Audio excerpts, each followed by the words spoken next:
All right, it's the SNL Afterparty podcast. It's just called the Afterparty, actually. I'm Kevin Turner. That's Jesse Kubanet right there. The live chat is on this week, so pop in if you want some of that. If you saw it all and you watched it live, you can jump in. We are discussing season 51, episode 7. Melissa McCarthy. Musical guest is Dijon. We'll get into that. Did we rip it or did we skip it a little bit later? But this episode, Jesse, found us back from a little bit of a break. You're gearing up for this is the 2 minute warning before the half, right? Hmm. You got the ball. You know you're trying to score before Christmas. And you're coming out with Melissa McCarthy, a heavy hitter.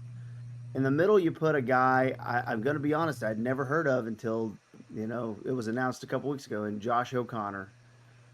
And then we're going to end it on Christmas with Ariana Grande, and obviously we feel pretty good about how that's going to go. But with Melissa McCarthy, you're feeling like this is a safe but also excellent choice, and you're probably going to be in for a good episode. Is that what you were thinking going in? Yeah, and I mean, honestly, just looking at the calendar, I was thinking that Josh O'Connor, first timer, was going to host right before Christmas. The Ariana Grande thing makes way more sense now that you say it out loud, and I look at the calendar. But yeah, like Melissa McCarthy coming on is very exciting. She's someone who I think should have been on the cast at some point. I think it's one of those weird ones like Jim Carrey, Colbert, Melissa McCarthy. Like, how did this never happen? At the Groundlings Theater, there's a photo of Melissa McCarthy. I think it was from her first time hosting. She did the ranch dressing Mm-hmm. sketch. That's something she just used to do at the Groundlings, and actually used to do it with your boy Mikey Day. Yes. So Mikey Day is in that photo at the Groundlings. I've seen it; it's on the wall. If you go to Los Angeles, you should go catch a Groundlings Sunday Company or Main Company Groundlings show. But you get to see a lot of like your favorite SNL people on the walls there. Melissa McCarthy, one of the all-time greats. This is time number 6. She's someone, if she did every season, just popped in for one, I'd always be happy with that. Cold open. We start with Jeremy Culhane gets the first spot, but he introduces Pete Hegseth. We get Colin Jost coming out being Hegseth again, which I'm personally a fan for. I thought they were going to go the route of the FIFA World Cup because that was quite a thing that happened on Friday. But they might have had plans. Either way, Hegseth was definitely in the news all week long, and it's probably easier earlier in the week to structure what you're going to write. And I think Colin gets pretty excited and jacked to go play the Hegseth character, so it makes sense, as Colin is usually the guy tasked with writing these cold opens. So I loved it, man. I thought it was great. There's a few little jokes like the Dane Cook super finger, just dropping in Animaniacs out of nowhere. It's pretty good, man. He's crushing this. It's really perfect, and also I remember last year we were like, is Colin doing bits? Not outside of the update, not from behind the desk. Is that like a sign that he's leaving? I think this is a sign that he's staying. He's absolutely crushing these. He on his own admission is not a good actor, but that is not true. I think occasionally a character just finds the actor itself, and this one found Colin. Like he's born to do this. He's saying the Animaniacs part. He's saying some really like wordy, verbose jokes and nailing them, not stumbling over anything, having fun. He's in the character. He had one little smirk that got a good reaction. Yeah. But yeah, he's excellent at this. I think he does tend to write most of the cold opens. Katie Rich, former SNL writer, just an amazing comedian writer that I know pretty well. She has told me in the past anything that you love from basically going back to the Ann Golden eras of the Sandberg, Sudeikis, Seth Meyers. Anything that you love, she said Colin Jost wrote it. Yeah. So he's just a force. Oh no, I'm glad you said that because like I was thinking about that. That literally goes back to like when he got hired in like '07, like when I was going to college, like '06. My whole adult life, Colin Jost has had a, and I don't has had a like say in like some of the comedy that I enjoyed. I don't think people our age necessarily think about it that way. Jesse and I are in our 30s. People our age probably don't think of him that way, but he Mm-hmm. really has been there so long. And I think like the writing part, and then to get on, obviously a huge boost for his career. But now he's been there over a decade almost doing, Weekend Update or getting close to a decade. and you're to the point of like seniority status. So when he does have a little like not even a slip up, but a little smirk at the camera, he can get away with that in ways that the new cast members can't. Him and Keenan can get away with that. And not everyone in the world can get away with that. And I think that's something to remember. Like when he did that, I was sitting there going, okay, that's something Colin can do, but not everyone Yeah, can just, read the card. The joke, I think he smirked because the joke didn't hit as hard as he thought it would, too. exactly. It's earned. It's Conan doing his monologue bits, and when then a joke flops, and actually like abandon ship completely and riffs off of how bad that went. It's the SNL version of that. That's what um the earned smirk is. It's LeBron, when he grabbed that person's bottle of beer and gave it like a sniff in the Yeah. middle of like just to play. Just like, okay, yeah, you've been at this for a really long time. You've earned a weird thing that we wouldn't let some third year player do. Um, I didn't think it was necessary to go to Trump here, as that has been a thing that we've talked about a lot. Like, we don't have to do Yeah, Trump in the cold open every week. Let's try to use him in other ways. But it is weird to have a cold open and then Trump also be secondary, maybe even yeah, like the third or fourth key player in the thing. Honestly, I mean, some of the reporters might have got a few more laughs than Trump did there. So I thought that was interesting. It felt like, I guess to me, felt maybe you could have done that without him. yeah. What's interesting, it kind of feels maybe what they're doing, and I don't know if it's intentional or not. It's kind of mirroring with the times that we find ourselves in, where like these other characters are kind of emerging to be more fodder just for the news, for everything else. Like obviously it circles around the sun that is Trump, and all these other planets are revolving around him. But like the Hegseth one is bigger. They hit some other stuff in the update piece that honestly, you and I were talking about this before we went live. It's December. We're all busy. For some reason, everyone has everything going on every day of the week. I'm in a closet right now. We just moved. We got stuff everywhere. It's really, really busy. I have not been super plugged into the news. This was actually a way of me getting pieces of stories that came out this week that I missed. I didn't watch the World Cup draw. I saw it. I saw that it happened. I knew he got some sort of prize. But yeah, Trump has not been like the main character. He's like kind of fading off into the annals of history, and these other people are picking up the pieces. Um, and that's just kind of the time that we find ourselves in, and it's interesting to watch a cultural movement like SNL, or a cultural piece. I'll just call it like a piece of the culture that we have, deal with it as such. Yeah, and I also have noticed a little bit now. It was not a lot of James Austin Johnson. In fact, that might have been James Austin Johnson's only appearance. I'm struggling to think of another one. I watched this in a really, really, really weird way. I know we always ask this when we have a guest on. Yeah. My YouTube TV jacked up, and the first sketch I saw was UPS, which we'll get to, and I was like, oh, that's a weird for a cold open. And then I just realized my YouTube TV bugged out, so I watched the first half hour this morning on Peacock, and I think you're right. He was in that, and then going back into my memory from last night, the snippet of the episode that I saw, I think it was just straight. Trump monologue, which is rare for a guy who is one of the strongest cast members. But I think that speaks to the cast that they have right now. Yeah. It's kind of like what the Mavericks have going on. I went to Mavs game the other night. Bunch of guys had like 10 points. Yeah. Everybody gets a bucket. We're spreading it around. Yeah. Moving on to the monologue. Do you have any thoughts on that, Jesse? I just love how Melissa gets into comedy so fast.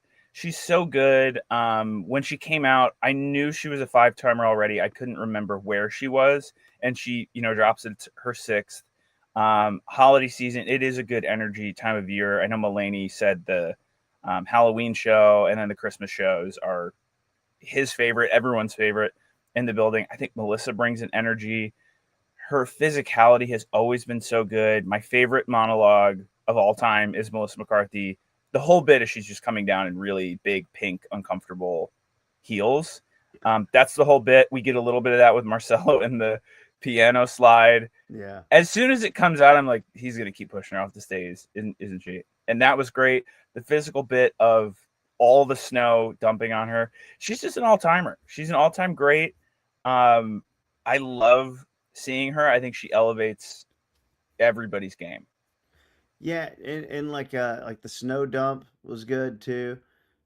I feel like something about her like not promoting anything too, or it doesn't feel like she's promoting something. If she I is, love that. I'm unaware of that. So it's like, yeah, we chose her because we like her. You're Comedy for here. comedy's sake. Like Yeah.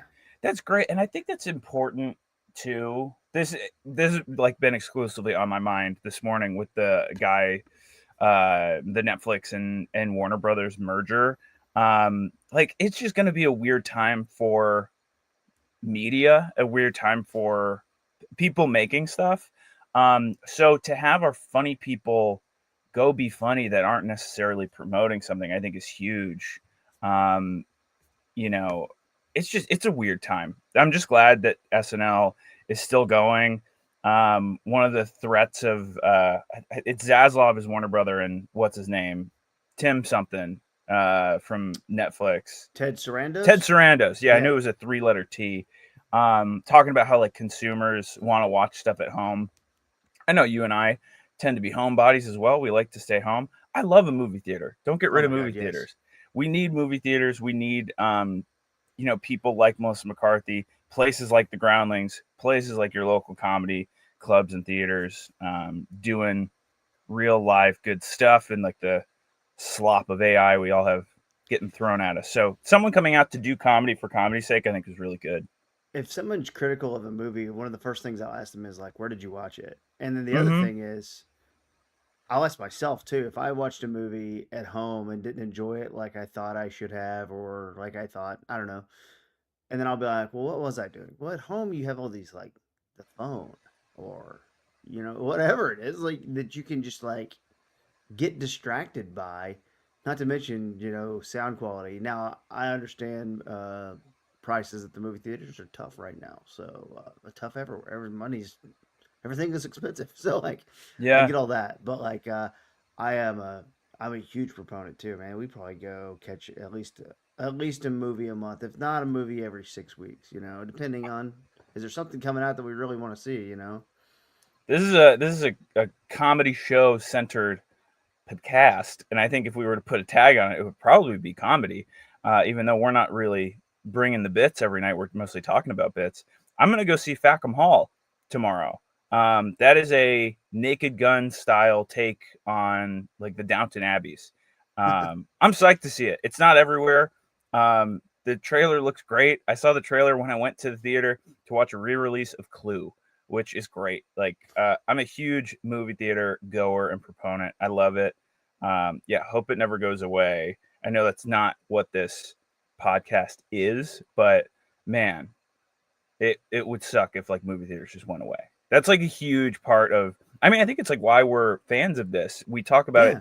going the other way. Like we started going to movies when like Sandler's coming out of SNL, making like big comedies. People don't make big comedies for the theater anymore, and to the point of like stuff like where did you watch it? SNL's always obviously you watch that at home. I watched Jingle Bell Heist. I hate dumping on stuff too, that especially stuff that was like man made. Stuff's hard to It's make. hard to make. Jingle Bell Heist is a Netflix movie. It is so weird and bad, and like every scene, it's like it was written by a different writer and every scene is like directed by a different director. That's what it feels like. And I actually searched. I got a lot of responses to this. I put on my Instagram story a screenshot of me googling, "Did AI write this movie?" And it didn't. So two people did, and like I'm very sorry to them. Writing's hard. I get it. But that was my first Spidey sense of like this is a Netflix movie. Was there some shenanigans involved in making it just because it wasn't good? But that's the point of like if that's what we get, we're gonna get bad comedy and we're gonna get bad movies and TV shows, and Yeah. they're just gonna keep slopping them out there. Before we continue on, I want to get over to the chat for a second. Andrew said that the subreddit for SNL is getting tired of the Trump Opens. Big win for the Mavs last night. Daniel, you're right. Hey, don't sleep on the Mavs.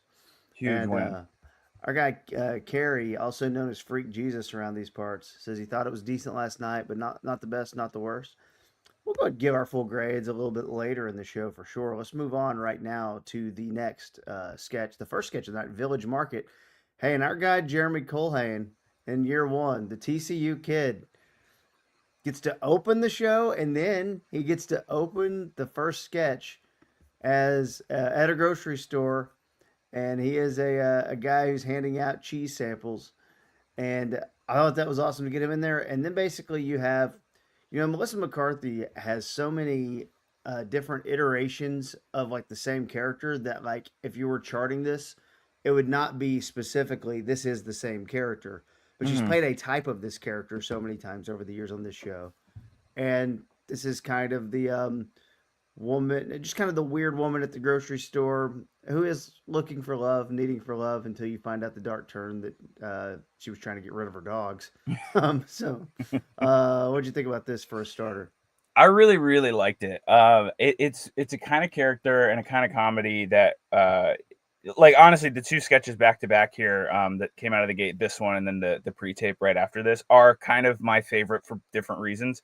She is so good at playing characters, and we've seen the angry one, and then we've seen this really like vulnerable one, and I like them both. And what I like about a vulnerable character, and it kind of comes from the school of thought that like both these theaters that like these comedy people come from, Groundlings being one, character driven, but it plays more from like the improv Olympic IO place of coming, where it's like real and grounded, and like there's some humanity behind it. Her characters are funny, and then there's like she'll say things that get like deeply sad, and there were a few moments I actually watched this morning with my AirPods in, which I thought was interesting. And in both of these sketches, there was a few little like ahs and sharp intakes of breath, Oh wow. which is like what she's able to bring out of an audience. And then that's what makes the comedy even funnier. Jeremy did a great job.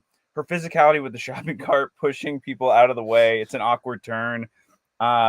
Feeling like, it's a guy thinking a stripper likes him, thinking that the cheese free sample guy is into you because he gives you a free sample, which he's giving to literally everybody, and just has a fun disposition. I think this is great for Jeremy too. Both of those, he seems to have. I don't know if he has a hand in writing these or if he's working on them with someone who puts him in these positions to open. But what a great way to get some screen time for a young player, and then you have like kind of a fun turn at the end where like he's into her too. Yeah, it was just great. The hug was where I laughed the hardest is when they hugged and then he booped her. And Oh then he kind yeah, of the shakes belly his head boops. like, "Why did I do that? Like, I'm at Yeah. work. I'd be a professional. Like, I didn't have to do that." He shakes his head, no. I thought that was really good. Um, so let's move it on to a helping hand. This was our first pre-tape of the night. Um, we have a child actor who's shoveling snow for his neighbor, who appears to be elderly, and then we fast forward. He gets bullied by Marcelo, just playing a kid, and Marcelo knocks the head off the snowman that he made. But the neighbor across the street's looking through the window and sees it. It's Melissa McCarthy, and then she gets revenge by tying up Marcelo and setting up a bunch of snowballs to the kid. And then it escalates. There's one, and I don't want to spoil the whole sketch. If people haven't seen this, they can go watch it. But it does escalate to where there's a gun, and then there's some prostitutes. So this was The pretty heightening of awesome. it. This is my favorite sketch of the whole night. I agree. Someone put in that like this episode was like good, not great. Like the like great Melissa McCarthy's like is the ranch. That's like her top tier, or even the road rage one where she just did a cameo. I think it was Yeah. maybe a Paul Rudd episode or something, and like absolutely breaks Chloe Fineman. That's what she's capable of. This is again a type of comedy that I really, really love. Much like the sketch before, there's like a deep humanity, there's sadness. And this one, it's like the Jordan Peele-ification of it. The line between comedy and horror and thriller is very, very blurred, and like it could easily skew horror very quickly and thriller, and like that's what this one kind of is. And the heightening is super funny. When the box is left, I was like, is it going to be like their fingers? Like, what's it going to be? And then it being a real gun was so funny. Melissa's greatness, she doesn't say a word No, in not it. really. No. I just this was my favorite sketch of the whole night. This is one that I will think about in 5 years and go back on YouTube and watch it and then send it to people again and be like, have you ever seen this? Yeah. It was just perfect. I loved Christmas classic material. every piece of it. I loved it. Yeah, this is one you could keep on there. In fact, reminded me a little bit of my best friend's house, which was Ariana Grande last year, but that was a Dan Bulla Yes. midnight matinee. This had either Dan Bulla or, because Mikey was in it, it made me think this was Mikey and Streeter, because Mikey and Streeter have written some darker stuff over the last like 2 or 3 years that you Yeah. might not have seen them do earlier in their career. But Mikey and Streeter are kind of, well, they are. They're veteran writers on the show now. So like I thought that was maybe them. I'd be interested to find out who that is. I'd be interested to find out who wrote everything. But I think this is like I immediately wrote this down in my notes. It's like this will make the Christmas 1 hour 2 hour special that they air every year, and it should, because they always try to put newer stuff on there too.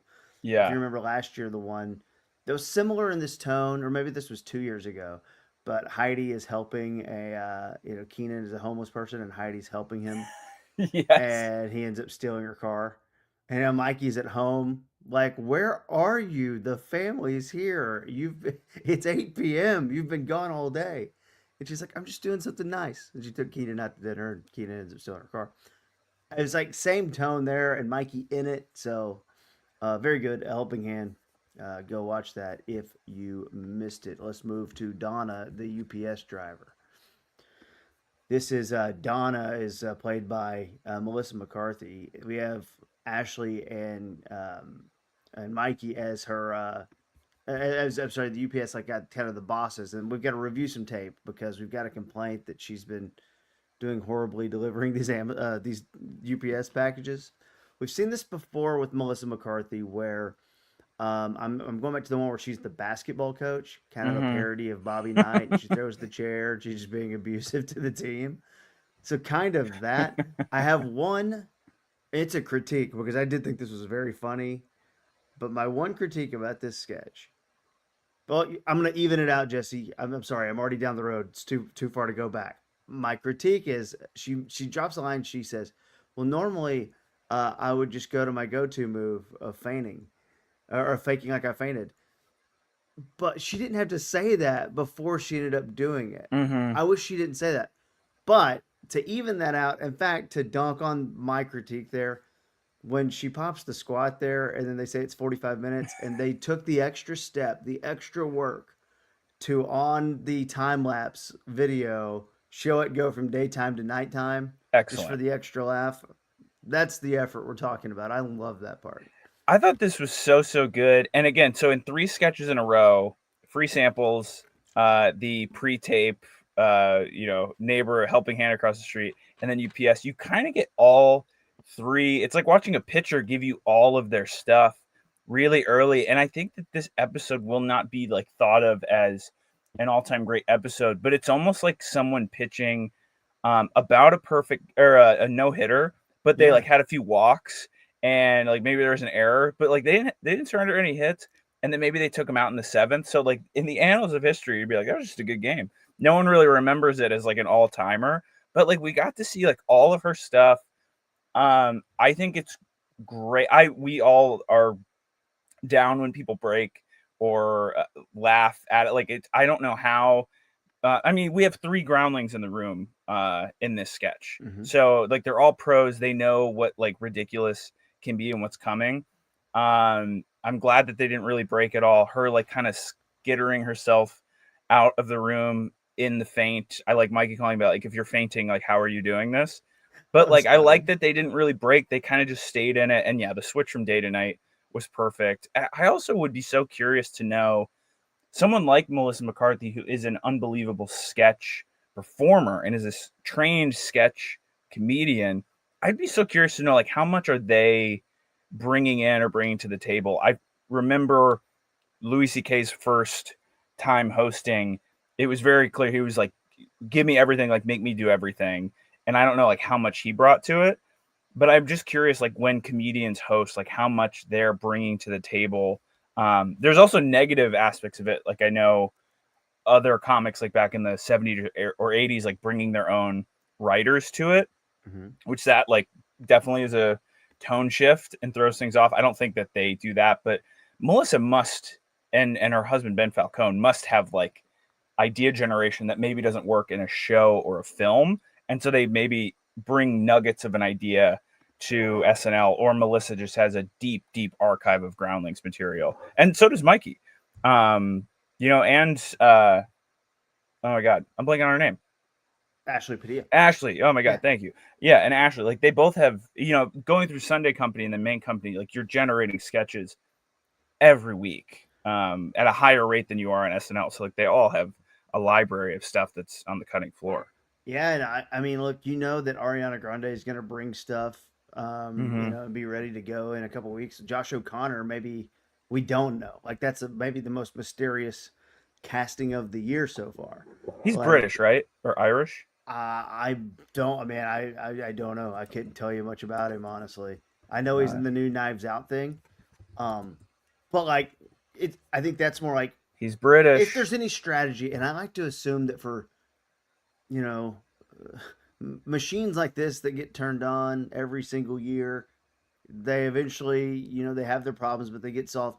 Like I do like to think there's strategy in some of the things they're doing, and it Mm-hmm. might be like, well, we know Melissa McCarthy's going to have stuff, and next week's going to be a heavy week of writing. We really got to come up with some stuff. Maybe it's not thought of that way, but it's easy to see from the outside how it is. I do this sometimes too much, and maybe it's a crutch, but I'll just say, like, there are times I do this for radio. There's something we could do on Tuesday, and I'm like, well, what if we did this that's a little more timely, and we could save that for Thursday when we may not have something. Yeah. Like, I mean, it's just something. It's just like a way to Like do the job, no game shows this week. I bet we open with a game show out of the Yeah. monologue because like it'll be a vessel to get some other comic stuff out. Mm-hmm. But seeing that he's British again, I go back to the Bridgerton dude, handsome Bridgerton guy who hasn't really popped since that first season of Yeah. Bridgerton. He comes out host SNL, and I remember being like, I was a little shaky. Something about British people, I think because they grow up doing like live theater, they tend to bring it on their first hosting gig. So I have high hopes for the dude. Like that might be unfair of me to put it on, but I think low expectations. I think he's going to come out and crush. But I think you're right. Like Melissa is such a like they don't have to go back on crutches. Like there might be more pre-tape stuff Yeah. next week too. Maybe we get a little bit of a please don't destroy flavor Mm-hmm. of something or a Dambula. Like I don't think we've had a Dambula piece. Yeah, if we have, I don't remember. I don't think we have like Which like we like that, like would with the remember, formal open. I mean, what's the difference in like that and a formal open? Yeah, Like he writes a ton of stuff, but like, what's the midnight matinee thing? That's like a yeah. 5-6 minute The piece, like the Ariana monkey last year. Grande or the the monkey in space Yeah. thing. Like we haven't had those pieces yet, or Tiny Horse.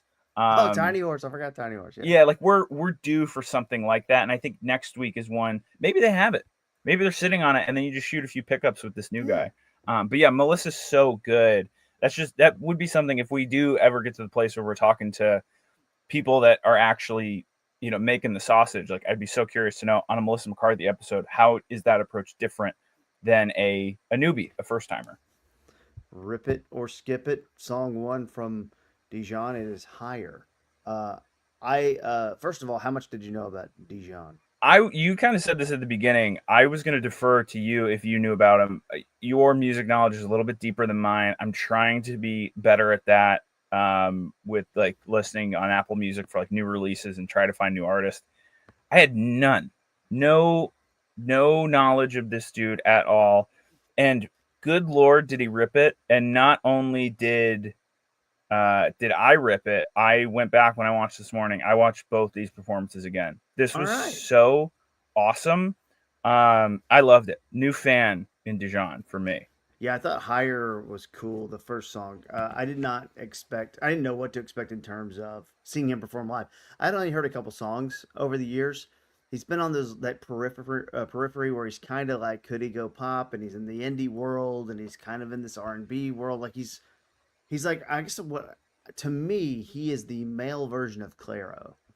Hmm. For any of those who know Clara, but I did not know that he was going to have a thing and have 11 people surrounding him. And they really went hard on this one. So, yes, Higher was a rip. Do you so I listened to the songs that he performed. Like I watched him again, and then like I listened to him on Apple Music, and I think like whatever they were doing live, and this must be like the group he's touring with and how they do it. Like I like that better than the studio version, which can sometimes go either way. Sometimes the Mm-hmm. studio is better, and then they do it live, and you don't like it as much, or vice versa. I thought this was great. Like a live album for him, I think would be really really cool, and it almost sounds like a R&B hip hoppy version of do you know Lawrence? You know the band Yeah. Lawrence? Oh, yeah. It like felt like that to me because also Lawrence has a ton of people, um, and they're also they might be a sleeper pick for me.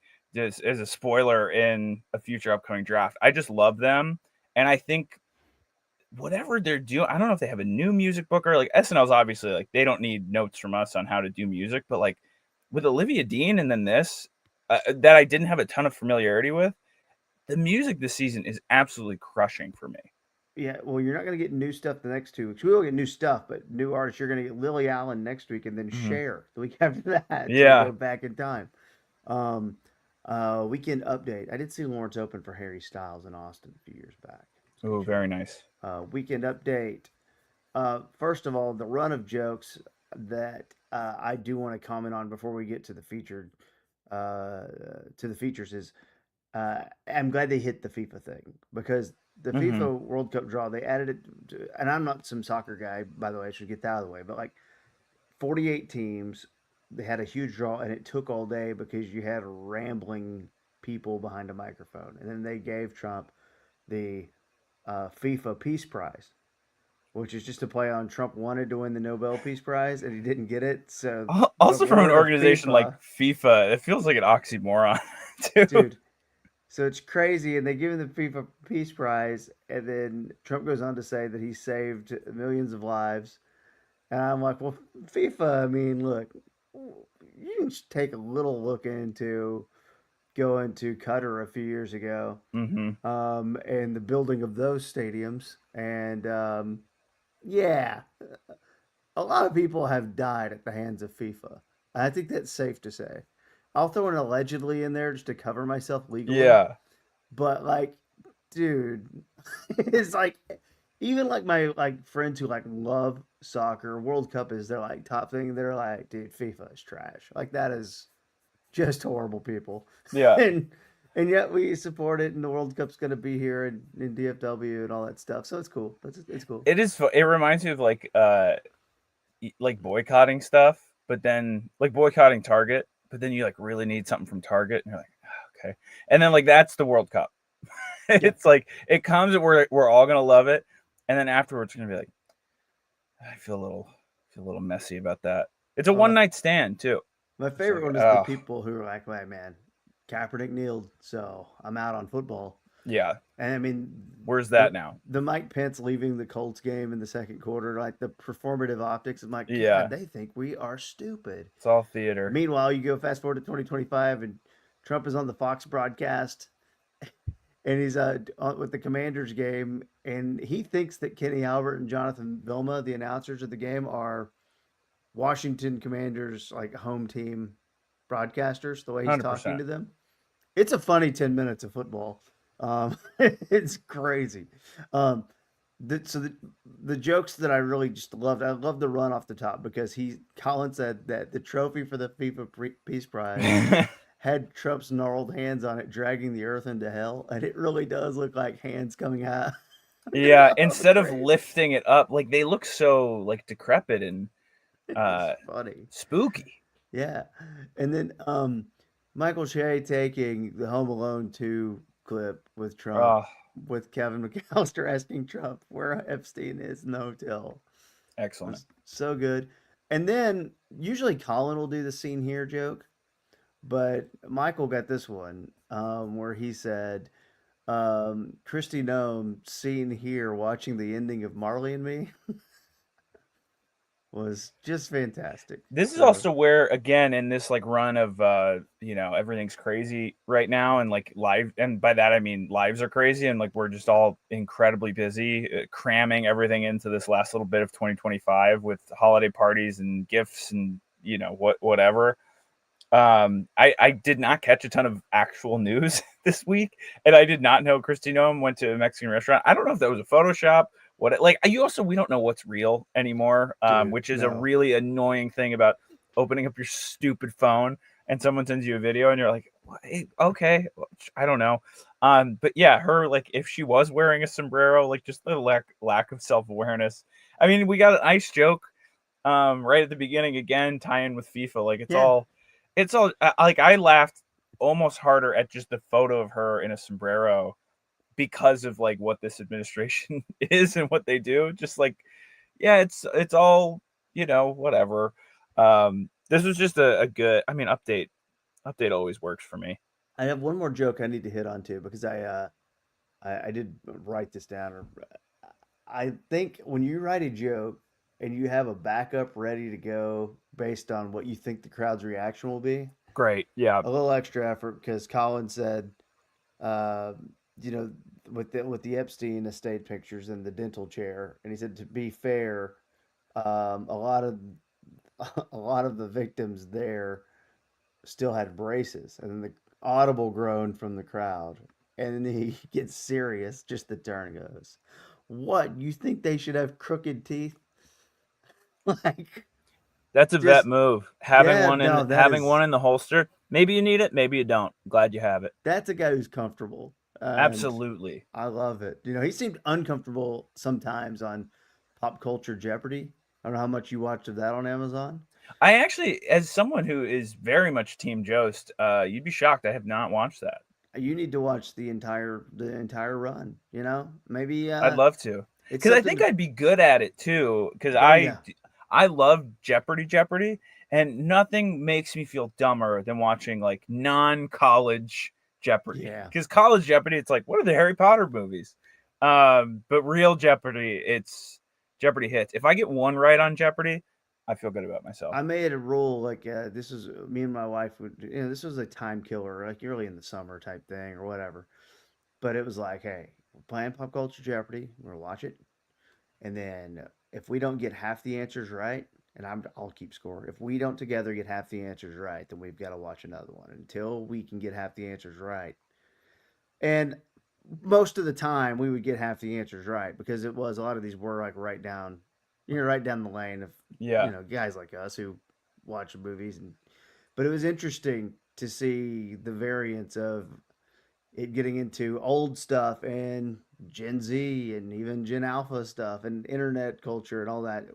Check it out. I think he's in discussions with Netflix for Netflix is going to pick it up for season 2, and he's in discussions for it to host it again. It's funny to see Anything him Jost, cook. I'm in with. He did a funny way of playing it that, in fact, I think Jeopardy, like people have been watching Jeopardy every day since the '80s, would probably not like it because he would sometimes do little jokes during the game. Yeah, So I think you should give it a shot. I love it. Our our features this week, we have Lance, the redhead who just went on vacation. Ben Marshall's time to shine. What'd you think about that one? So I liked it. It wasn't like the best thing in the world, but as a big fan of the Lonely Island and Seth Meyers podcast, and then just kind of whether or not reliving those sketches with those guys and those episodes, or just kind of remembering it, it felt very much like an Andy Samberg update bit. And they talk about those a lot, like the guy who just woke up, or when he's like fully upside down, Yeah, or just any random update pieces he did. This felt very much like an Andy Samberg update bit. The thing was funny. Colin saying that body's tea.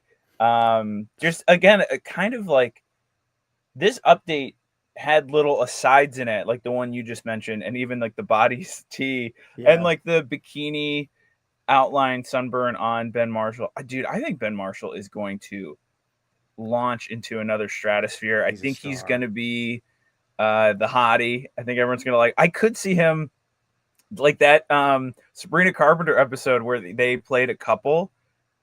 and like the marathon boyfriend? running cousin was coming over and all Oh that. yeah. I was like, dude, Ben and date Sabrina Carpenter, man. Become like the biggest superstar on the planet. Be like a comedy juggernaut and date like one of the biggest pop stars in the world. Go for it, buddy. How crazy would that be, dude? Good for That him. to think of one of the Please Don't Destroy guys, Sabrina Carpenter. But I love maybe, it. maybe. Uh, Sarah Sherman, the drunk Oh, raccoon. perfect. Man, yeah. I mean, look, she's done been the squirrel before, but this is her lane, and just no notes for me. This is No notes. perfect. Perfect. And again, the thing of me not getting a bunch of news, that is one thing I did see. And I was like, that's great. Loved it. Kind of forgot about it when it started coming up. And then Colin goes to throw and she comes out. I thought it was maybe going to be Bowen. It would have been Bowen or Sarah, but like Yeah, you're right, she's done the squirrel. What a perfect. And the kind of in the switch to night and day, the turn to the camera and then the actual killing the lights in the studio to get that ring door camera shot was yeah. great. It's the effort there that I'm like. You notice that, I think, and you get that. I mean, I don't know. It's just little things, and maybe we're just because we go and do a podcast about it now. Maybe we're watching a little closer as well. But like that Loved stuff, it. like I really like that they're adding that in, and her eating his jokes that were trash. Yeah, that's, that's humping so the good. desk. Just Your booze, your precious booze. they're just the rapport, uh, dressed like the job you want to have. The whore. I mean, just perfect. So good job, Sarah. Truth or Dare. Um, this felt very inspired by the Hunting Wives. We've got Yes, that's five what middle-aged women my with wife the said that as well. southern accents, and they're playing Truth or Dare for the first time. And I didn't love this one personally. It just didn't. To me, I felt like I knew where it was going, but uh, I didn't. It just never really made me laugh either. So it had a whole lot going on. Yeah, it reminded me of seeing live sketch in Los Angeles. It's in a sketch show. It's one that they're having fun doing it, so I'm like thrilled Yeah, for them to do it. And I like the ending of "Do you want to go out into the yard and choke me sexually?" yeah. Just like after like all of it, just very much hitting it right on the nose. I thought was fun. Yeah, and like Yeah, again, wasn't like this one will not be remembered, but like no. you know I'm You'll, glad our girl Jane was in there. okay, dude, this is my note here. Okay, this is my biggest observation of the I sketch. might know where you're going with it. So they're around a kitchen island. It's five of them, and the first 2 minutes of the sketch, it's four of them interacting. Jane gets no lines. Yeah, I just, I'm not. We're too quick to judge on this show. It took Bill Hader 3 years to get going on this thing, right? yeah. So let's. But as a show that's been very pro Jane, They there have make been it a hard couple. for us. There have been a couple things this season I've even noticed where I'm like, okay, they're just trying to get her in and out of a sketch real quick. Yeah, So we'll see. that to me felt like, and it's coming up. A very nice pre-tape. I think Melissa was trying to get newbies the ball a little bit. Mm-hmm. Just get a shot up or two. Yeah, she's not delivering really hard jokes, which No. sucks. And like she might not be long for this show. I think we all know that. I think the people on Reddit will cheer it. I won't. I think she's I won't funny. at all. I think she's She's funny funny, too. man. I mean, Sarah Sherman is not stereotypically what would fit in the show, and she is amazing on it. Just needs to find her footing. I don't know if she'll get the ramp to do it. I was talking to our buddy Brian, friend of the show. He drove down and opened for Luke Knoll Oh in yeah. Austin, and Luke Knoll is so funny. He was a 1 year SNL guy, Yeah. and it just didn't hit. And he's great. He's doing great. He's touring. Like that show was for it was at UT, University of Texas. And played to like a he said it was a great crowd and everybody like really loved Luke and that he crushed. Um so yeah, sometimes it just Luke does not hit for whatever Luke's reason. not as established, but he's kind of in that Brooks Wheelan world of guys who are like seen as like very good comedians Brooks and Wheelan. That's exactly what came up as the same example Yeah. of like he did not hit on SNL and his stand up. Like he really just really got into his stand up and like what Brooks does is really cool. And some of the stuff I've seen of Brooks is just excellent. So yeah, like the show is not a live or die for your career. Yeah, for sure. Might help you sell tickets. But yeah, I'm still Team Jane, and you know I felt proud of her with what's coming up. I'll say that. Proud dad. Sunday supper. Our first Andrew Dismukes. Light on Dismukes and light on James Austin Johnson tonight. But um, did this feel at all to you like basically Tim Robinson? Yeah, That's the and it first like thing I wrote down was that this is a Tim Robinson sketch. I love the premise of it, and then it like ran out of gas for me. Yeah, No I did. pun intended, as he actually is like pouring cans of gasoline on himself. I liked it. I don't know, maybe it served better as a pre-tape. I love him coming down with a bindle, like a Oh, it's stick. Like funny. that's funny. Again, watching this, love Dismukes, love James Austin Johnson. I love like Tim Robinson. I love this kind of thing, and it just was like not hitting for me very well. Maybe he needed to sell it more. Um, there were like that was in there of the whole episode where like I think that could have been cut like at dress rehearsal. Like I Mhm. get it's a funny premise. I think I liked the premise more than I actually liked the sketch. No, no, 100%. And I mean, the idea of Sunday supper is something I can see myself using a lot too moving forward. We're gonna go have Sunday supper. Yeah. Um, Rip It or Skip It, Dijon, Baby. We talked about him a little bit earlier. Baby is the title track of his new album. His second song on that album is called Another Baby because the Mm-hmm. first track on that album is called Baby. I thought it was fine. I liked the first song way more than this one, though. I ripped it twice. I actually liked this second All song right. better. And this is what's kind of cool about doing this podcast. You said a few weeks ago, and I agreed with you wholeheartedly, that they usually come out with their big hit first, get everyone moving, it's great. And then they play like a little bit more of a deep cut and it's like slower and kind of an energy killer for both of us. And I thought this wasn't it. I was like fully expecting it to be slower. Maybe he had the whole crew for the first one, and then the second one, maybe it's just him and maybe like one or two other people in the background. No, whole crew's out there again. Really going for it. This I wrote down this dude rules.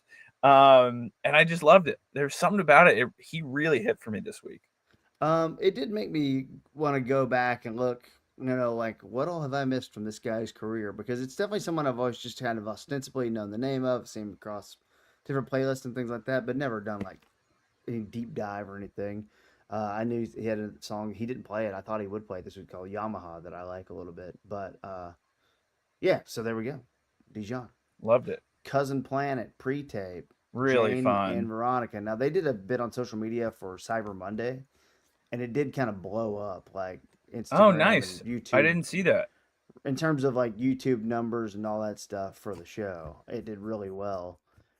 So I'm wondering if they did both of these or saw how good that went and were like, hey, write something else and make a. And this is an avenue for Jane, I think. Like, Yeah.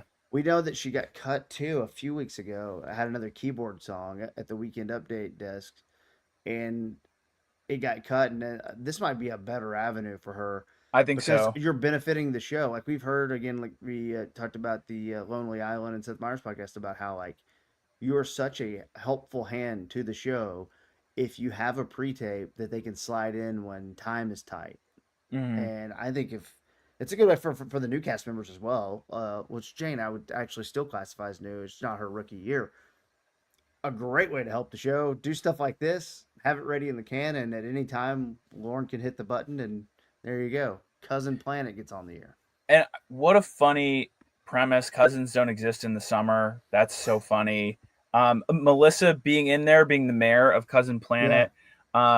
Again, I think getting some newbies the ball. I think she liked it. I've met Melissa McCarthy once. She was so, so lovely. Everything you want. She was super sweet. Um, just a beam of light. And so I imagine working with her would be the same way. And I agree with you 100%. I think Jane getting with the Veronica is good for both of them. I think Jane needs it a little bit more than Veronica. We've already seen she has like a massive following Mhm. already on social media. So I think like that plays into the Cyber Monday thing. This will probably do numbers. Perfect slot right in between Thanksgiving and Christmas. I think that's great. The good luck with your masters or whatever you're studying. Like there's funny jokes throughout this. I remember seeing. I really love how they do this on social media. They share photos from table read night, and there's multiple times. I think Jane just brings her little keyboard with her, and I Yeah. imagine in the pitch of this, she's noodling away to like have them perform it a little bit.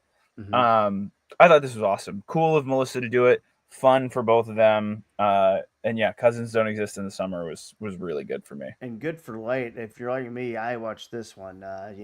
We're closing in on the 2 a.m. hour at this point. Yeah, So yeah. it's pretty a little weird trip at the end of the Looked night. very Adult Swimmy, Yeah, yeah, it absolutely did. which I Which think is both of them, given their age bracket, they would have come up like Adult Swim. yeah, Uh, Man, I can't remember the name, but like they started doing some real like avant-garde weird stuff a couple years ago, and so this would have hit for them when they were probably in their late teens, early 20s.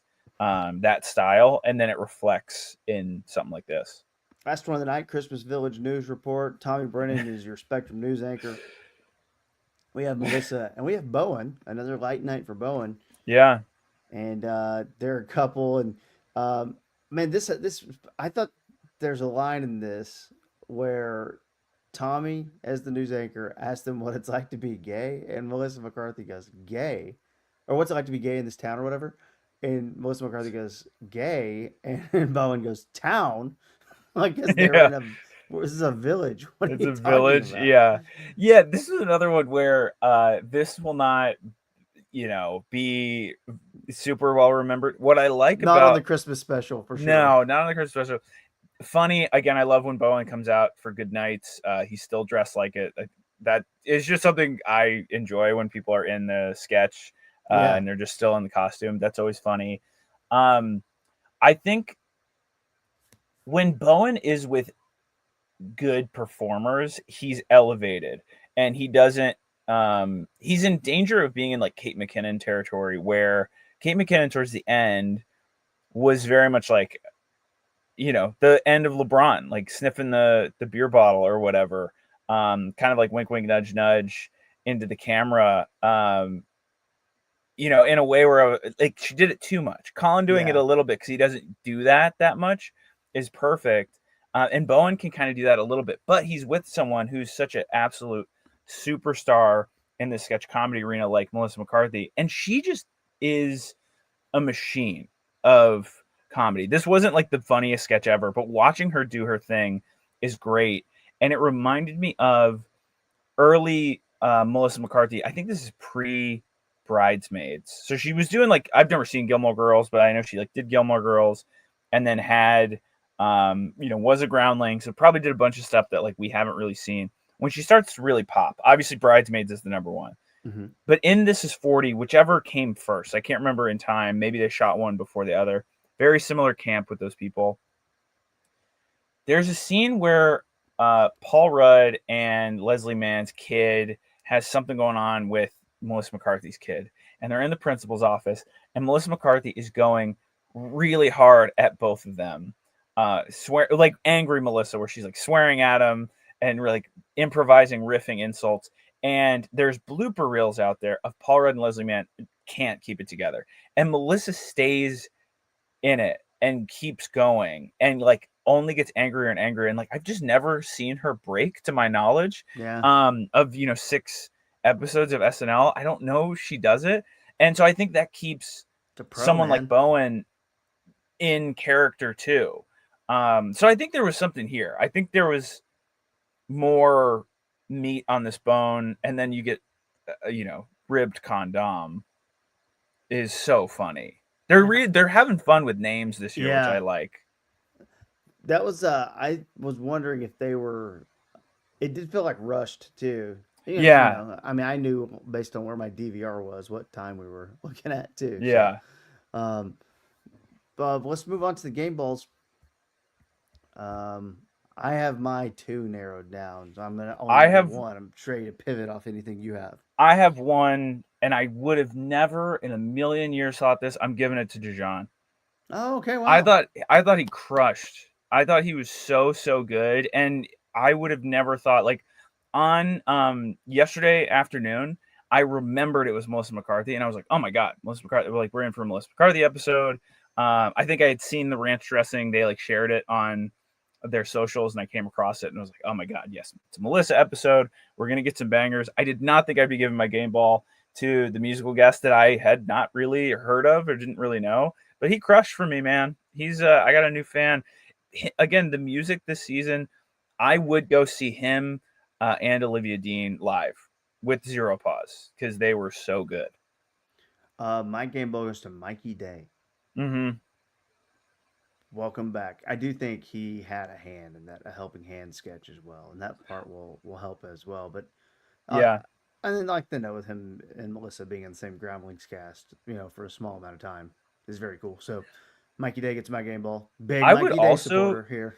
I would probably say I think he was a big part of a helping hand, and then I would bet he also was a big part of the uh free sample sketch, and I think he might have a little bit of a soft spot for Jeremy, Yeah, and maybe puts Jeremy in a position that like he could have been in, and instead he comes in and plays the manager. sketch guy. Yeah, Again, I don't know if that's accurate, but I could see that being a thing because Jeremy said something about how for Pinwheel he like Mikey grabbed Jeremy specifically for that, and I might be paraphrasing, but that's what I took away from the way Jeremy shared that on his Instagram after, and so I could see that being the case, and if so, like that's a kudos to Mikey Day because like you do not have to share the ball in that situation when like it's your yeah. I sketch, and know. that could have been easily him. But yeah, Jeremy crushed it. So again, I don't know if that's 100% what happened, but I think that's a very fair game ball to give out because I bet he did have a big hand in it. In lieu of next week's predictions, Jesse, because I do think it is a little bit unknown with Josh O'Connor, Mm-hmm. I would like to do 2 minutes of hot goss if you're okay. Yes, please. I did see a rumor online from there's a lot of like rumor aggregate accounts now, people who claim they're inside sources. Yeah. But one of them, I don't know if you've heard of her or not. It's Dumois. A lot of Yes. misses, but also a lot of hits. Yeah. Doesn't feel like a person I would ever want to hang out with, but you see these things get posted into places and it's just in your world. You But click on it and then you go and you're reading a lot of it. It's a rabbit hole for sure. it is a rabbit hole, but it is pertinent to this podcast we do. And she had claimed about a week ago that she had heard from a couple sources that Bo and Yang's last episode will be the Christmas episode, which Ooh, would make sense with Ariana hosting as they are good friends. that Um, is very interesting, and might also color why he's been so light the past few weeks. Like maybe he's got something cooking. yeah, I know that he is in the talks for a TV show with or a movie with his podcast partner. They Oh just did yeah, their podcast. They did it like they got a whole like culture award, show on Bravo. yeah. So They they've got. are. They're super funny. They're not like. That's a podcast. There are a few podcasts out there that like I just know from clips Mhm. that they share, but like that's always funny. Man, I mean that would be a bummer, but I do think the show is in a good place. Like if we keep like it will elevate Sarah Sherman, I think, because I Yeah, think she'll do more. I mean, doing the raccoon. I kind of yeah. thought it was going to be Bowen initially, like I said. So I'll be sad to see him go, but I'm not surprised at all.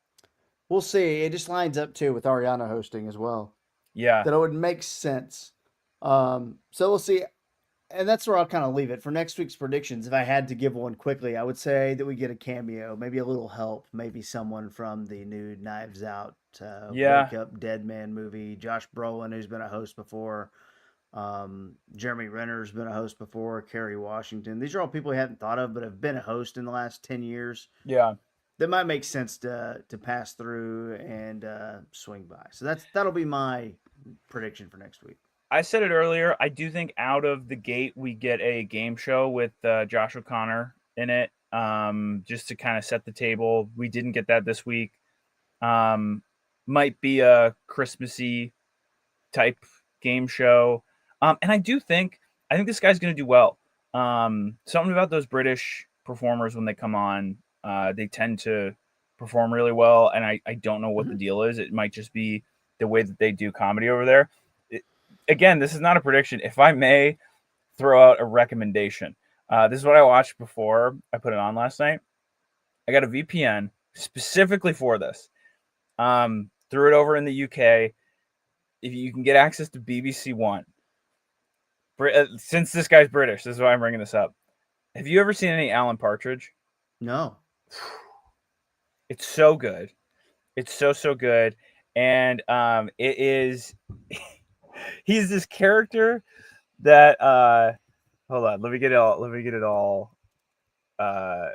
It's Steve Coogan, who I think is amazing, and he's played Alan Partridge for years, and he's basically like a BBC news presenter, radio host, podcast guy, and he's just done it for years. There's so much. There's movies, there's TV shows, there's podcasts, there's audiobooks, and the premise of this one is he's been canceled, and now he's back doing a documentary series on the mental health struggles in the UK.